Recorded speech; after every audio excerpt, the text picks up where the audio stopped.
അഖിൽ മാരാരിൻ്റെ ഒരു പ്രസ്താവന കണ്ടു. എന്താണെന്നല്ലേ? സതീശൻ്റെ ജാട കണ്ടപ്പോൾ ചാണകം വാരി എറിയാൻ തോന്നിയെന്ന്. ആക്ച്വലി അഖിൽ മാരാർ കുറേ നാളായി ചാണകത്തിൽ വീഴാനായി കാത്തിരിക്കുകയായിരുന്നു. അദ്ദേഹം ചാണകത്തിൽ വീണ് കഴിഞ്ഞപ്പോൾ ചാണകത്തിൻ്റെ മണം അത്ര സുഖമുള്ള കാര്യമല്ല. അപ്പം അതൊന്ന് പ്രതിപക്ഷ നേതാവിനും കൊടുക്കണമെന്ന് പുള്ളിക്കൊരു തോന്നി. അതുകൊണ്ട് പുള്ളി പറയുകയാണ്, സതീശൻ്റെ ജാട കണ്ടപ്പോൾ എനിക്ക് ചാണകമെടുത്ത് എറിയാൻ തോന്നിയെന്ന്. പിന്നെ ഞാനൊരു കാര്യം പറയാം.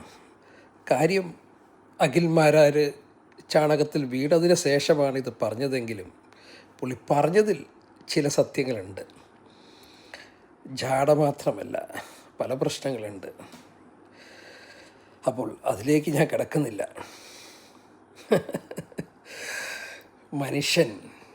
മനുഷ്യനാവട്ടെ.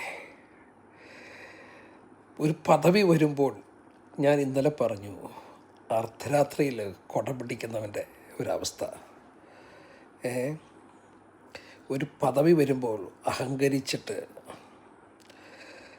ഞാനാണ് സർവ്വതമെന്ന്. അപ്പം മുഖ്യമന്ത്രി പദം എങ്ങാനും ഇങ്ങേരുടെ കയ്യിലേക്ക് കിട്ടിയാലത്തെ അവസ്ഥയോ?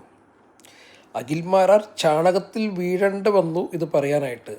കോൺഗ്രസ്സിലുള്ളവർക്ക് ഇത് പറയാൻ ഒരു മടിയുമില്ല.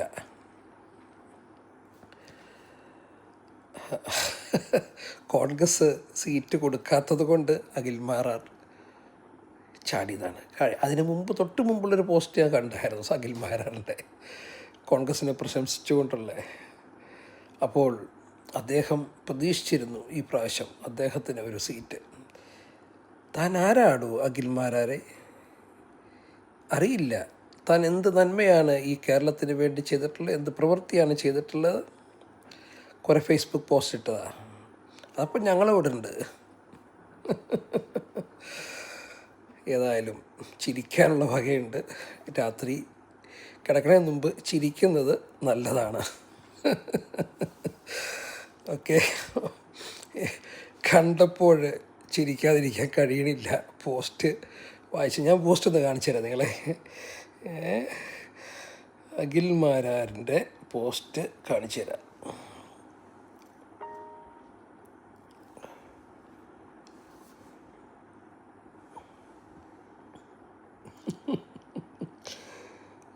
വായിച്ചില്ലേ? അപ്പോൾ ഇതാണ്